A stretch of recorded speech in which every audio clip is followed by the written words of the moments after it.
The Setagaya family murders intro, cold open. A quiet residential neighborhood in Tokyo. Christmas decorations still hang in windows. Children's toys rest in the yard.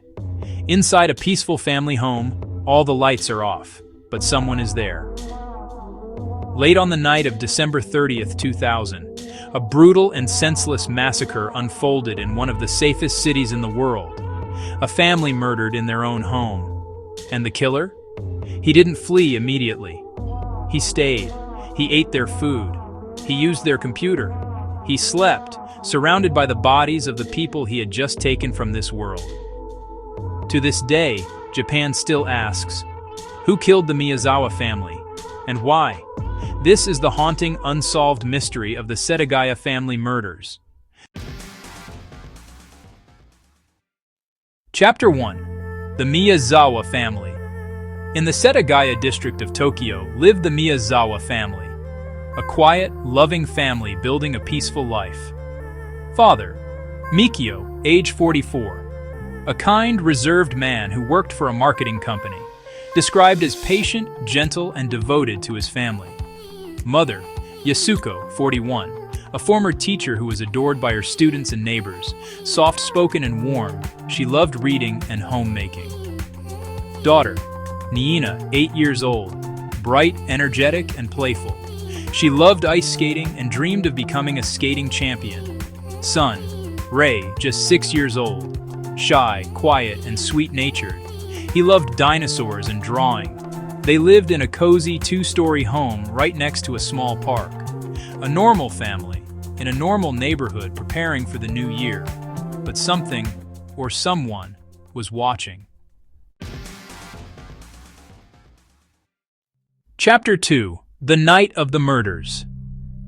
It was December 30th, one day before New Year's Eve, the most sacred family holiday in Japan. The evening seemed peaceful. Lights turned off. The family settled in. Around 11:30 p.m., something happened. Investigators believe Ray, the 6-year-old boy, was the first victim. He was strangled in his sleep, no signs of struggle, no chance to scream. Then, the attacker went upstairs. Mikio, hearing a disturbance, confronted the intruder on the staircase. Evidence suggests a violent fight. Mikio was stabbed multiple times with a kitchen knife, so forcefully that the blade snapped. The killer went back downstairs, grabbed another knife from the family's kitchen, and returned. He stabbed Yasuko and young Nina, not once, but again and again. Even after they were unable to fight back, the killer continued the attack. Brutal, personal, not a typical robbery. And then, the story only gets stranger. Chapter 3. The Killer Stayed. Most killers flee, but this one? He settled in. Inside the house, footsteps, quiet movement, drawers opening. The killer treated the Miyazawa home as his own. Evidence shows he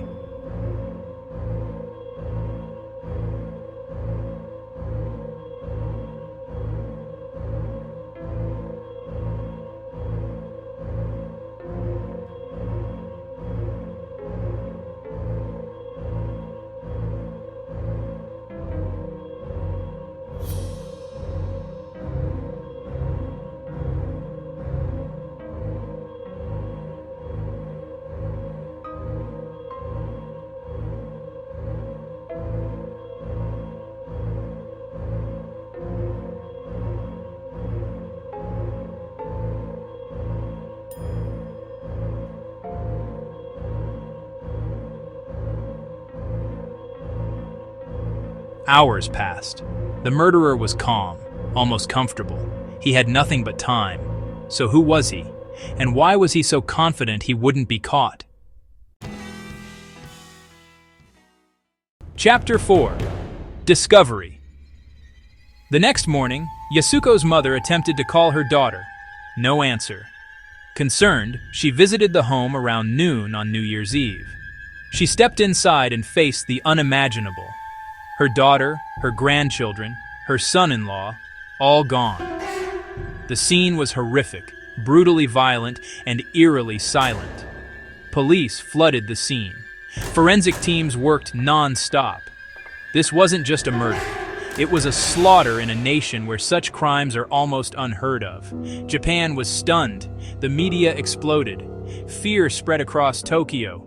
Who could do something like this? Chapter 5. Clues Left Behind. This is where the case becomes chilling.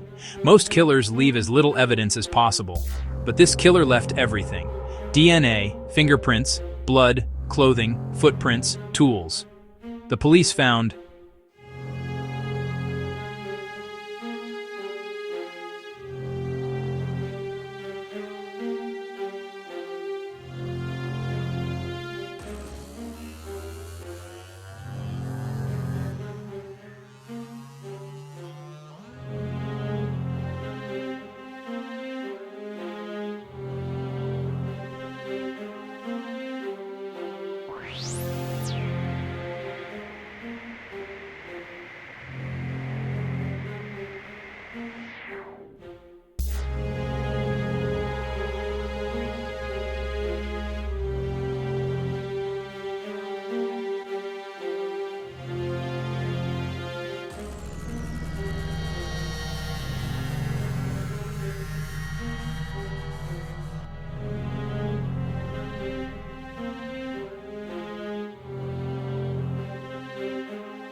there were enough biological traces left behind to solve 10 murder cases. So why, decades later, is the killer still a ghost? Chapter 6. The strange profile of the killer. Forensic testing gave investigators a detailed profile. Gender, male age at the time, likely between 15 and 24, height, about 5'6". Blood type, a build. Slim and athletic DNA analysis also suggested a mixed heritage.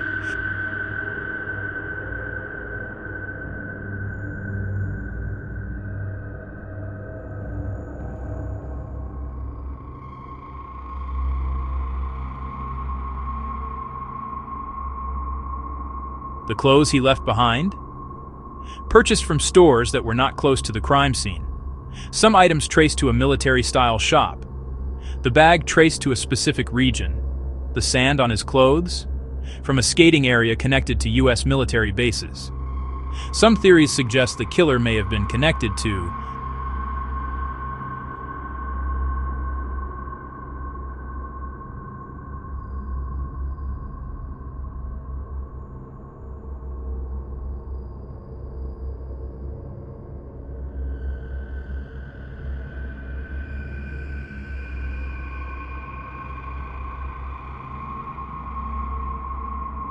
but no match was ever found. The DNA didn't match anyone in Japan's national database or Interpol. Chapter 7. Possible motives and theories. To this day, investigators don't agree on motive. Several theories circulate. 1. Random break-in gone violent. A youth entered the house to rob it, panicked, and escalated to murder. But staying hours afterward, eating, resting? Strange behavior for a panicked burglar. 2. Personal vendetta. Someone who knew the family, yet no connection has ever been proven. 3. Military or foreign-linked offender. Given the sand, the clothing, and the mixed DNA, some speculate involvement of someone tied to foreign bases. 4. Psychopath or thrill killer. No remorse, no urgency to flee. Comfortable at the crime scene. It's possible this killer attacked simply because he wanted to, and didn't care about the consequences. Chapter 8. A cold case that burns. More than 20 years have passed. Every year on the anniversary, investigators return to the home. They search again. They analyze new technology. They refuse to give up. The Miyazawa house still stands, untouched, almost like a frozen memorial. Neighbors walk past quietly. Visitors leave flowers. Children no longer play in the park next door. In Japan, It is one of the most haunting reminders that evil can strike anywhere, even in a peaceful suburb on a winter night during a season meant for family and love. Chapter 9. Why was this never solved? Japan's police had overwhelming evidence, but one problem. At the time, Japan did not require universal DNA collection. If the killer was,